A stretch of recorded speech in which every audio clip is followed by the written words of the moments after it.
Welcome to Sci-Fi Traveler, friends. In today's story, we'll hear the tale of Carter and Scarlet. Get ready to dive into a dream world.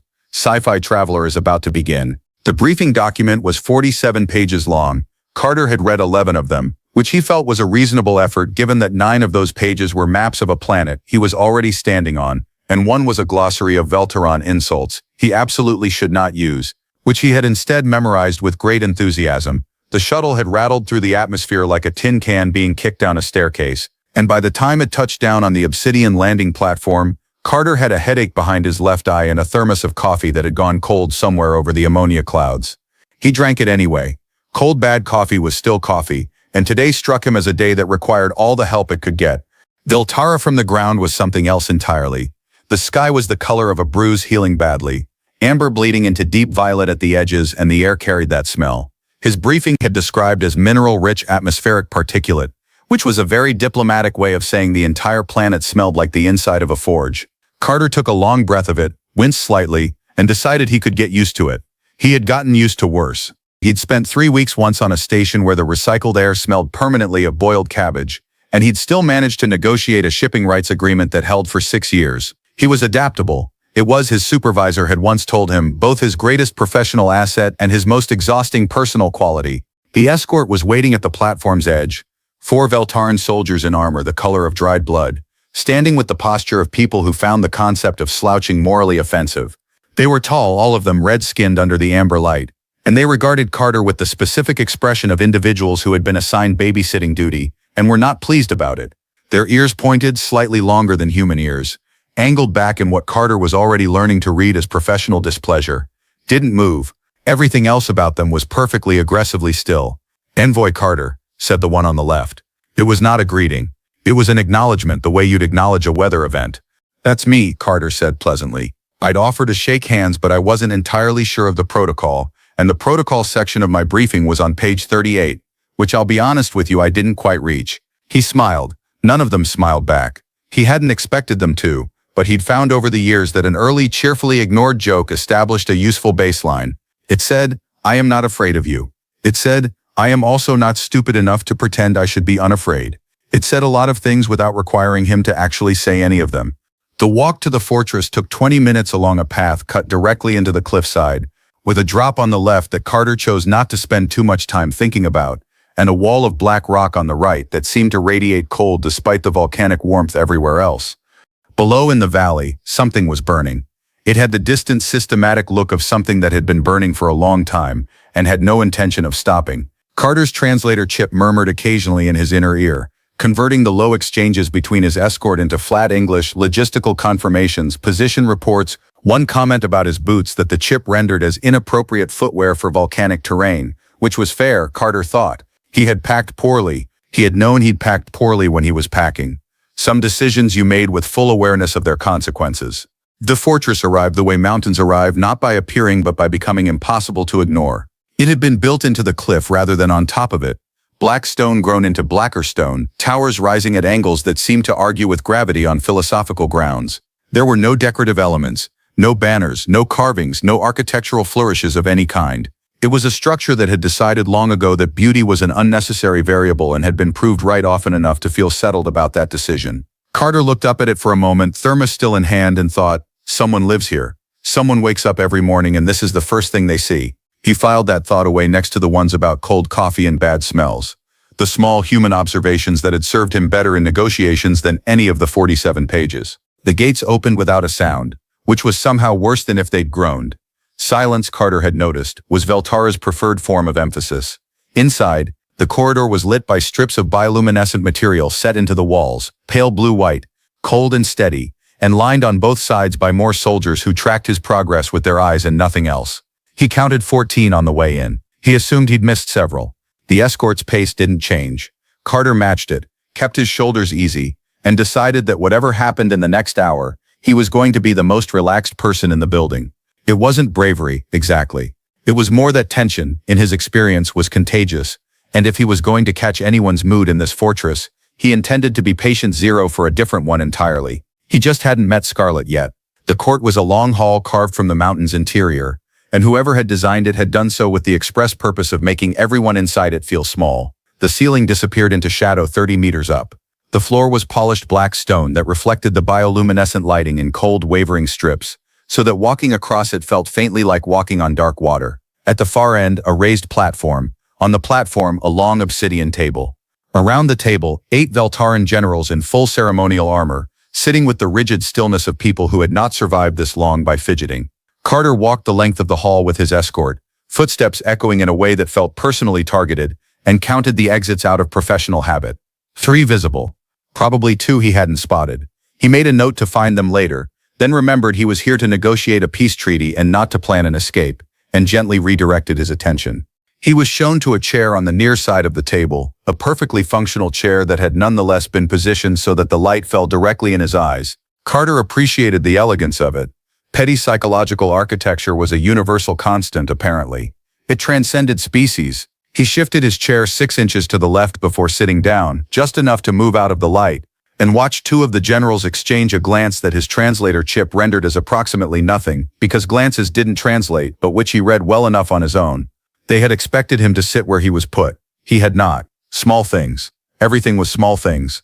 The generals introduced themselves in the clipped, formal cadence of people who considered names a necessary administrative inconvenience. Carter introduced himself in return, shook the hand of the one closest to him, a gesture that produced a brief, contained moment of uncertainty on the general's face, which Carter found quietly delightful, and set his translator chip to full active mode, feeling it warm slightly against the bone behind his ear. The chip was 3rd-generation diplomatic hardware, calibrated for 17 Veltaran dialects and, according to the technical specifications, capable of processing subtext and emotional register in addition to literal content. Carter had found in practice that the subtext function mostly confirmed things he'd already sensed, but it was useful for the moments when he was too tired to trust his instincts.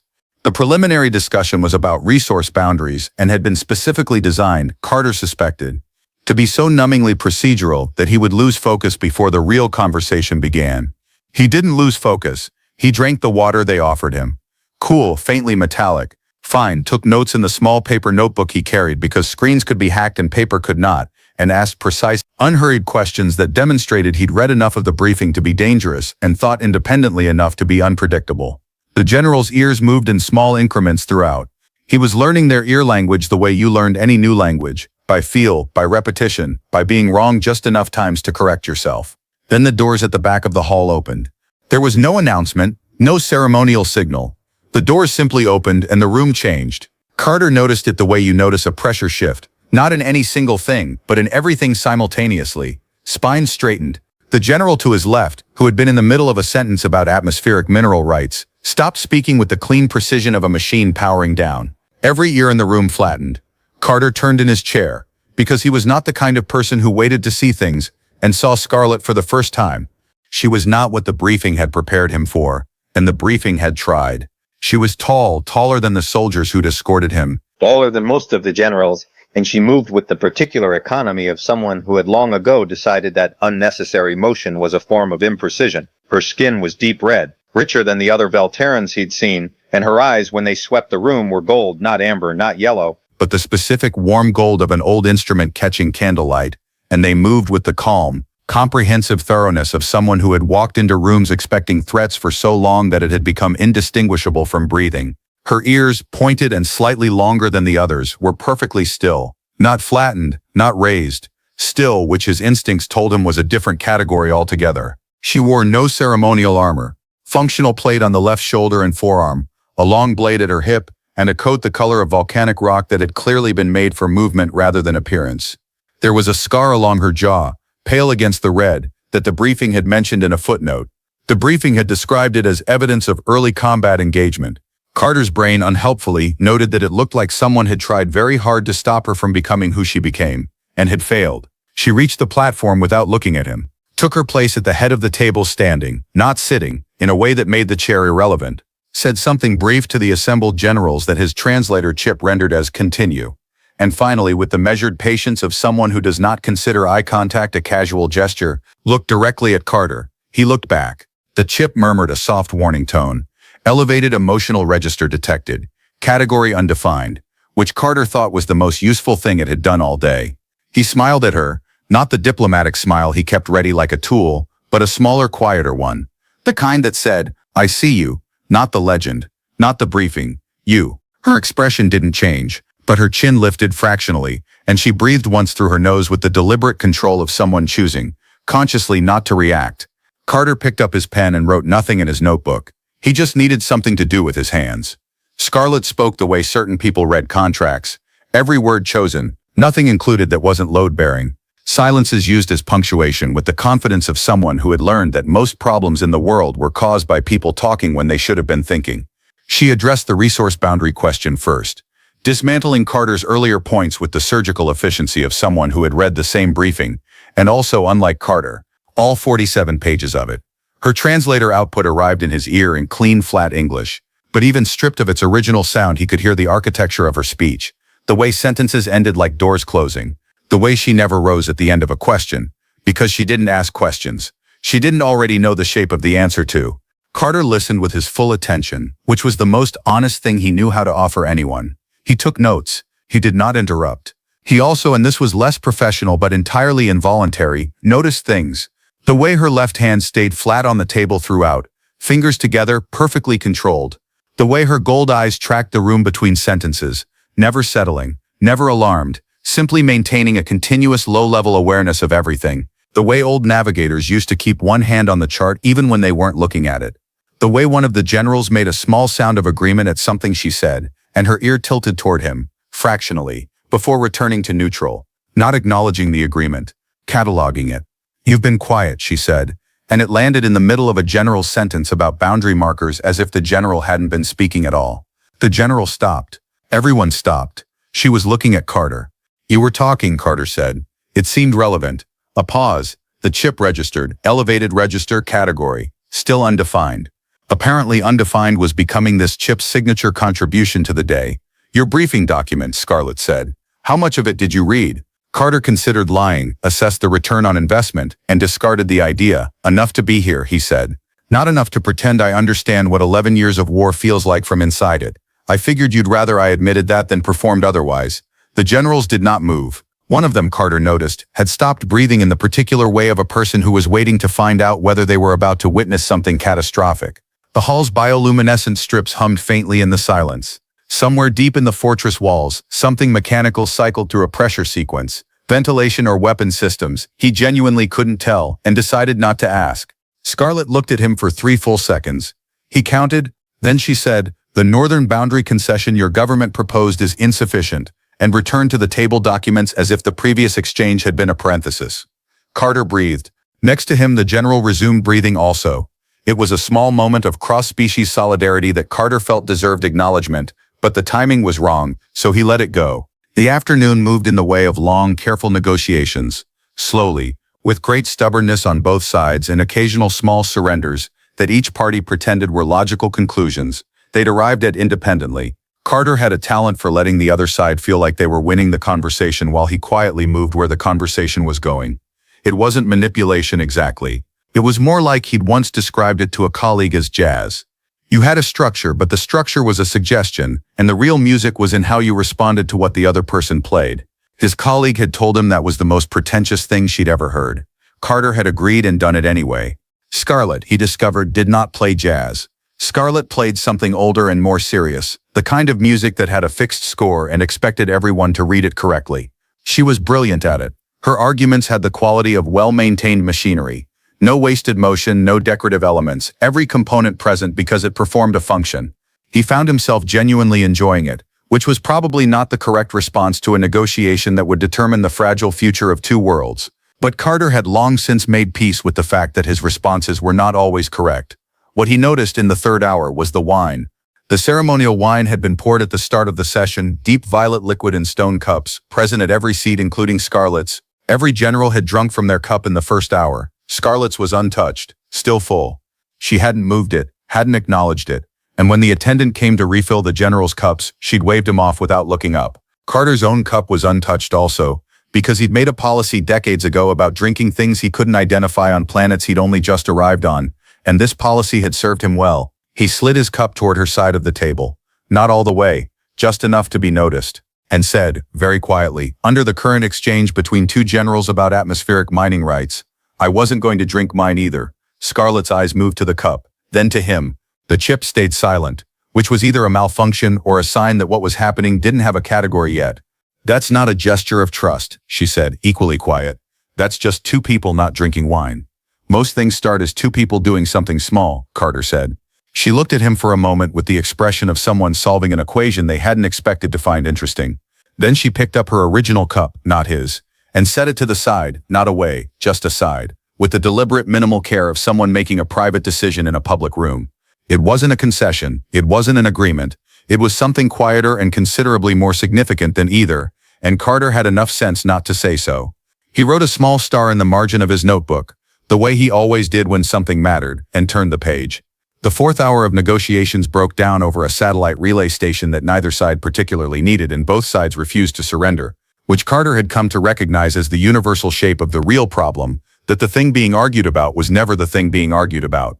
The relay station sat in the contested orbital band between Velterin-controlled space and the Human Federation's outer surveying range, and it had the strategic value of a moderately useful filing cabinet, but it had become over 11 years of war and failed talks, a symbol so encrusted with meaning that dismantling the argument meant dismantling something neither side was sure they could afford to lose. Carter had seen this before. He had seen it with shipping lanes and water rights in a particularly memorable 3-day standoff over a decommissioned lighthouse on a planet where it hadn't rained in 40 years. People did not fight over things. They fought over what things meant. The things were just the convenient part. He let the generals argue. They were good at it. Circular, formal. Each rotation of the argument slightly more entrenched than the last, like a screw being tightened into the same stripped hole with increasing conviction. Carter drank water, took notes and watched Scarlett. She wasn't arguing. She was sitting at the head of the table with her hand flat on the surface, and the look of someone listening to a piece of music they had heard too many times to find it anything but exhausting. Her ear tilted once toward the loudest general, then returned to neutral. She had the specific patience of a person who was waiting for everyone else to finish being wrong before she said anything. Eventually she said one word in Velterin, and the room stopped. His translator chip took a half-second longer than usual, processing perhaps, the weight of it, and then rendered it as enough. The generals went quiet with the synchronized precision of an orchestra responding to a conductor. Scarlett looked at Carter. "Your government," she said, "values the relay station because abandoning it looks like retreat. Is that correct?" Carter considered the question, which was excellent and deserved an honest answer. "Yes," he said. "Then we are not negotiating about a relay station," she said. "We are negotiating about how a retreat can be framed so that it doesn't look like one, which is a different problem." "It is," Carter agreed, "and a solvable one, if everyone in the room is willing to care more about the outcome than the appearance of the outcome." He paused. "That's usually the hard part." Something moved at the corner of Scarlett's mouth. Not quite a smile. More like the ghost of one passing through on its way somewhere else. It was gone before he could be certain it had been there. But his instincts, which had never once in his career told him to ignore something like that, noted it with quiet insistence. The generals exchanged looks. Carter's chip murmured, "Collective unease. Directive pending," which was a very technical way of saying that 8 very powerful people were waiting to find out whether their commander was about to do something unprecedented, and they weren't sure how to prepare for it. Carter thought this was a perfectly reasonable thing to feel.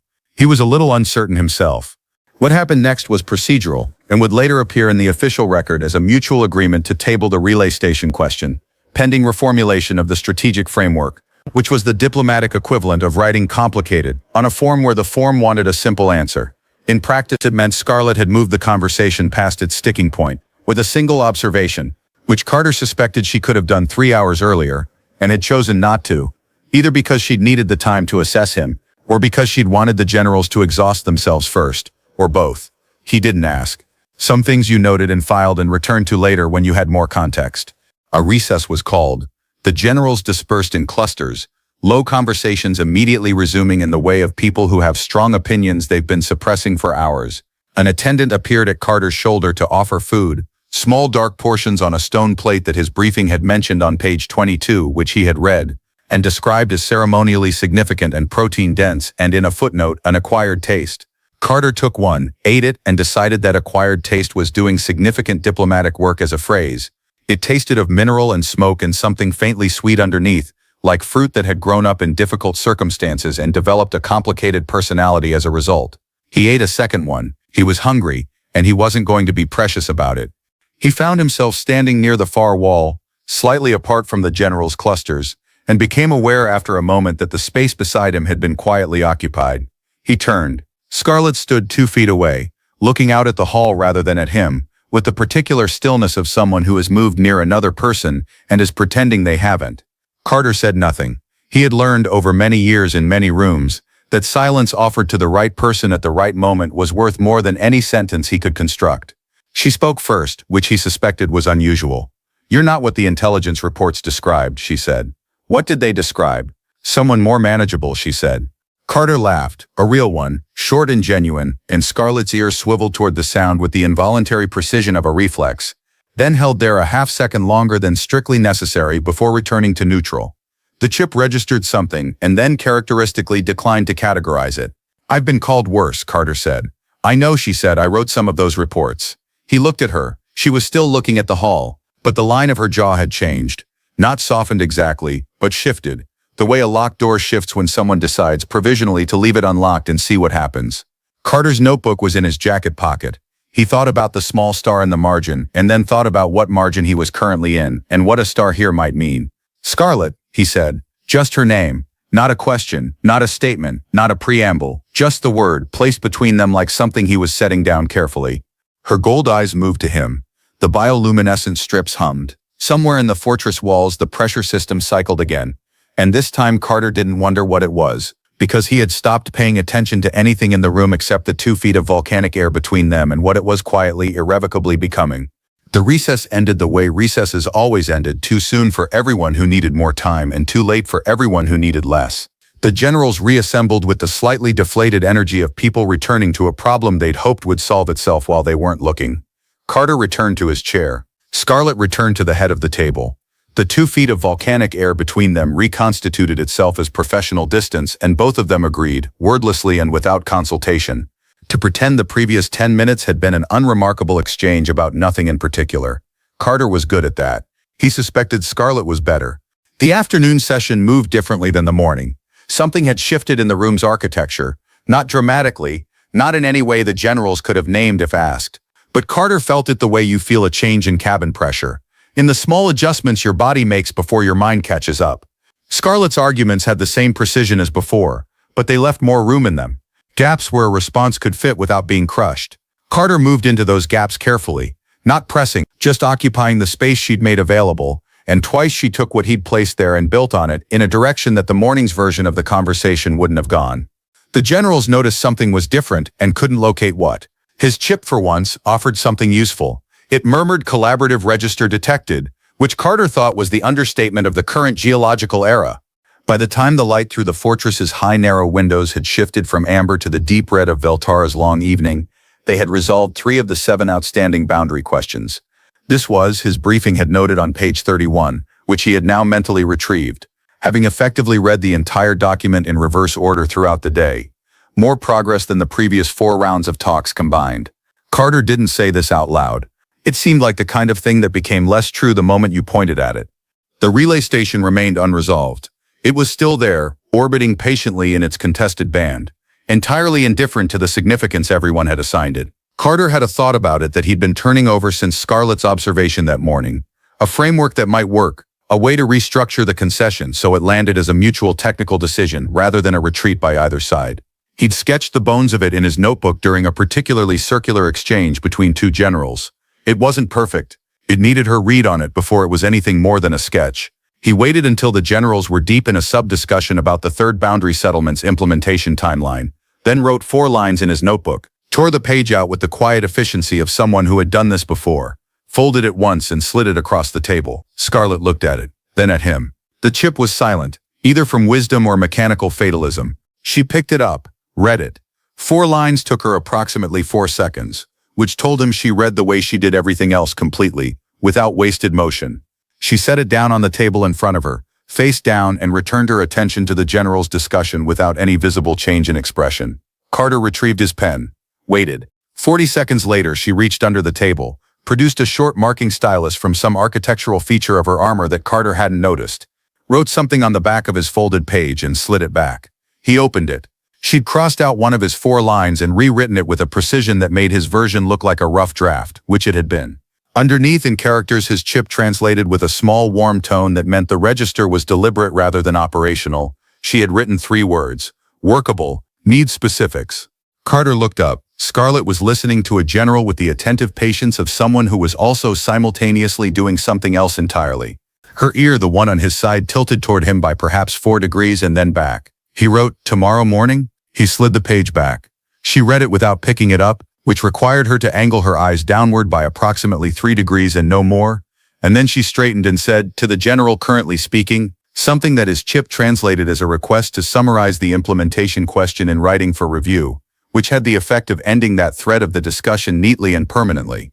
To Carter she said nothing, but her stylus tapped once on the folded page, not sliding it back, just confirming its location, and then her hand returned to its flat position on the table. Carter put the page in his jacket pocket next to his notebook and thought that this was possibly the most consequential correspondence he'd ever conducted on repurposed negotiation notepaper, which was including the time he'd settled a 3-system trade dispute via handwritten amendments passed across a table very similar to this one. He had kept those notes. He kept most things. His apartment back on the station was a geography of accumulated paper, small objects and evidence that the world was more interesting than it sometimes appeared. People had described this as clutter. Carter had always thought of it as proof. The session closed at the 8th hour, marked by a formal recession that the generals performed with great seriousness and which involved a specific sequence of gestures that Carter's briefing had described on page 44, which he had not read, so he stood respectfully and hoped that was sufficient. Based on the absence of any immediate diplomatic incident, it appeared to be. The generals filed out. Attendants moved through the hall retrieving cups and documents. The bioluminescent strips dimmed to a nighttime register. Bluer, cooler, the hall becoming something quieter and less official in the changing light. Carter was collecting his notebook when he became aware that the hall was nearly empty and Scarlett had not moved from the head of the table. He looked up. She was watching him with the particular quality of attention she'd been deploying all day. Comprehensive, unhurried, deeply unintimidated by its own directness. In the blue evening light, her gold eyes were a different thing than they'd been in the cold white of the working hours. Warmer and more dangerous at once, which Carter's brain noted was a combination that had no business existing and was deeply compelling. "Your shuttle departs at the 6th morning hour," she said. "It does," Carter said. "That's," she calculated, he guessed, without needing to. 9 hours, also correct, Carter said and thought, "She knows my departure time." She checked my departure time. He filed this carefully, in the part of his mind reserved for things that seemed small and were not. She stood, gathered her own documents with the minimal, efficient movements that he was coming to understand were not coldness, but a kind of conservation. A person who spent nothing carelessly because too much had already been spent. She moved toward the side door and then stopped, half-turned, with one hand on the door's frame, not looking at him fully but not looking at him either, and said, "The northern observation ledge. The view is," a pause, brief and uncharacteristic, "scientifically interesting. If that concerns you." Then she was gone. Carter stood in the dimming hall for a moment with his notebook in his hand, and the folded page in his pocket, and the word scientifically turning over in his mind, like a coin someone had flipped and walked away from. He was smiling. He was aware he was smiling. He made no effort to stop.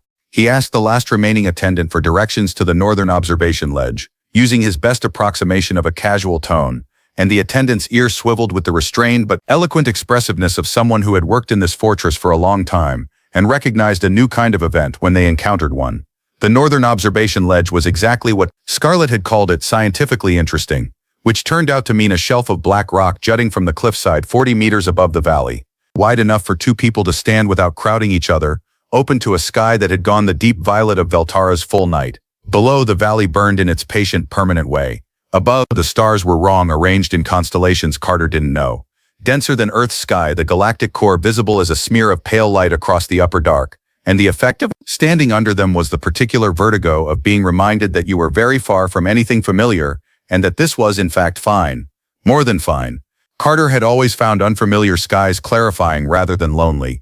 They had a way of making the portable things, the things you carried inside rather than traveled toward, feel more precisely located. Scarlett was already there. She was standing at the ledge's edge with the ease of someone for whom heights had never registered as a category of concern, looking out at the burning valley with an expression that the darkness made harder to read, but that Carter by now had enough context to attempt. It wasn't the commander's face. It wasn't the negotiator's face. It was something older and quieter than either, the face a person has when they think no one is translating them. He crossed the ledge and stood beside her. Not the 2 feet of professional distance. Closer. She didn't move away. For a while neither of them said anything, which was its own kind of conversation. Below, the valley's fires threw orange light against the cliff walls. Carter's translator chip was quiet. The night air smelled of sulfur and cold stone and something faintly organic he couldn't place. Some night-blooming thing in the volcanic rock that his briefing had almost certainly mentioned on a page he hadn't reached. He made a note to ask her about it and then decided that the silence was worth more than the question, at least for another minute. 11 years, he said finally, not as a prompt. Just placing the number between them. 11 years, she agreed. That's a long time to be the person this fortress needs you to be. She was quiet for a moment. Below, something structural in the valley shifted, and a tongue of fire rose briefly and subsided. Someone had to be, she said. I was qualified. You were more than qualified, Carter said. That's a different problem. Her ear tilted toward him at that. The 4-degree tilt he'd catalogued in the negotiating hall, which he had decided over the course of the afternoon meant she was attending to something more carefully than she intended to show. Your briefing told you that? You told me that, he said. Every sentence you didn't finish. Every time you let the generals exhaust the argument before you ended it in one word because you'd seen where it was going 3 exchanges earlier. The wine you didn't drink. He paused.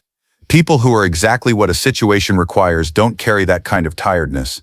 Only people who became it do. Scarlett looked at him with the gold eyes that had unnerved an entire court for 11 years, and said nothing for long enough that Carter's internal jury was still deliberating on whether he'd overstepped. When she said very quietly, "You're exhausting." "I've been told," Carter said, "usually by people who also keep talking to me anyway." The sound she made was short and involuntary and surprised.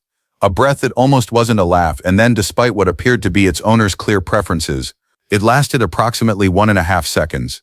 It was the most unguarded thing Carter had seen in the fortress and possibly, he thought, in recent memory, and it rearranged something in his chest with the gentle irreversibility of a key turning in a lock that had been installed a long time ago, and had simply been waiting for the right cut. He turned toward her. She was still looking at the valley, but the line of her had changed, that same unlocking he'd noticed in the recess, but deeper now. The door not just unlocked but resting open on its hinges, and the room behind it lit.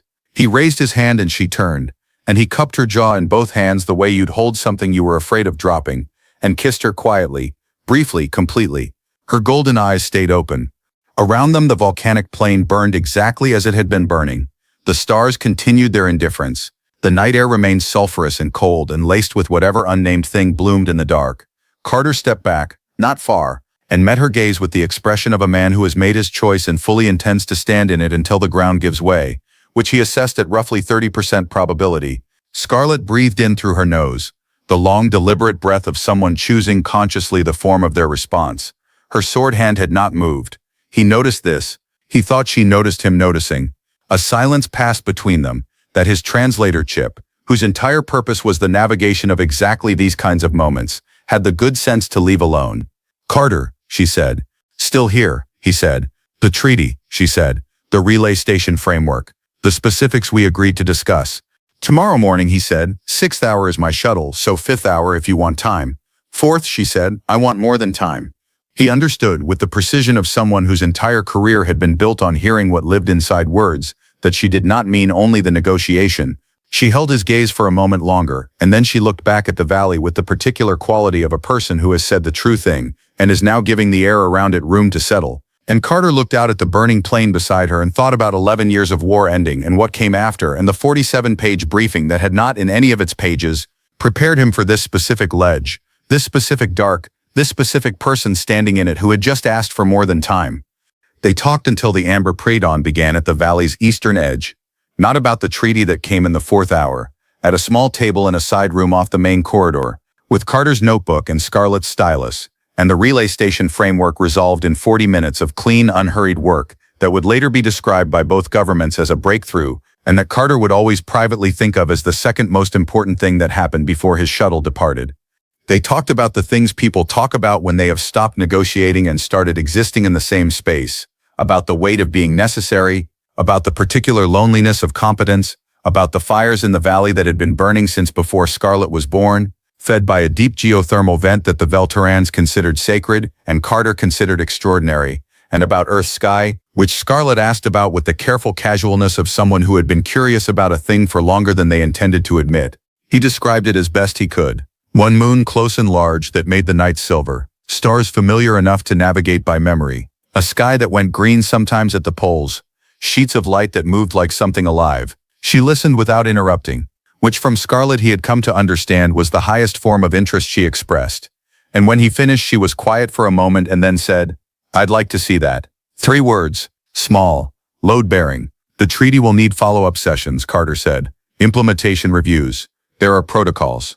"I'm aware of the protocols," Scarlet said, with the faintest edge of something warm beneath the precision. "I'm just saying," Carter said, "that there would be legitimate professional reasons for continued contact. Extensive contact. Potentially requiring travel. To places with silver moons," she said, "among others."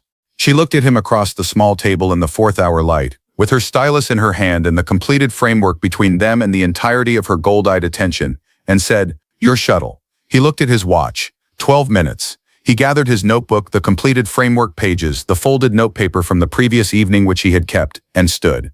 Scarlet stood also. They walked the corridor to the landing platform in the particular silence of people who have said enough and are now simply being in the remaining minutes rather than filling them. At the platform's edge, with the shuttle already cycling its engines and the dawn throwing the first amber across the obsidian walls, Carter stopped and turned. Scarlet's ears were still. Not flattened, not raised. Still, the door resting open on its hinges. "4th hour," he said. "Next session." "Don't be late," she said. "I've read your file. You're always late." "I'm adaptable," Carter said. Something crossed her face then. Not quite the laugh from the ledge, but its quieter cousin, settled and certain. The expression of a person who has encountered something unexpected and decided, after consideration, to keep it. It was the best thing Carter had seen in years, possibly ever, and he was aware even in the moment that he would be returning to it for a long time. He stepped onto the shuttle. The ramp closed. Through the small viewport, the obsidian fortress receded as the craft lifted, and on the platform Scarlet stood exactly where he'd left her, not watching the shuttle but looking at the valley. And then just before the altitude took her beyond what the viewport could resolve, her chin lifted slightly in the way he'd first seen in the negotiating hall, and one hand rose, brief and unhurried, in something that wasn't quite a wave and wasn't quite not one. Carter sat back in his seat, got out his notebook, turned to a fresh page. At the top he wrote the date, the planet, the treaty designation. Then below it, in smaller writing, the way you'd note something private in the margin of an official document. The smell of volcanic air. The wrong stars, the 1.5 seconds of a laugh that rearranged everything. The word "4th." The shuttle broke through the amber clouds. The sky above turned black and full of stars, different stars, uncategorized constellations, the whole enormous dark. And Carter looked out at all of it and felt, for the first time in longer than he could accurately measure, that he had no desire whatsoever to be anywhere else than exactly where he was going. The end. Well, friends, we've come to the end of another story. Please don't forget to like the story, leave a comment, and subscribe to our channel. I'll be back very soon with another great story. Take care. See you in the next Sci-Fi Traveler story. Goodbye.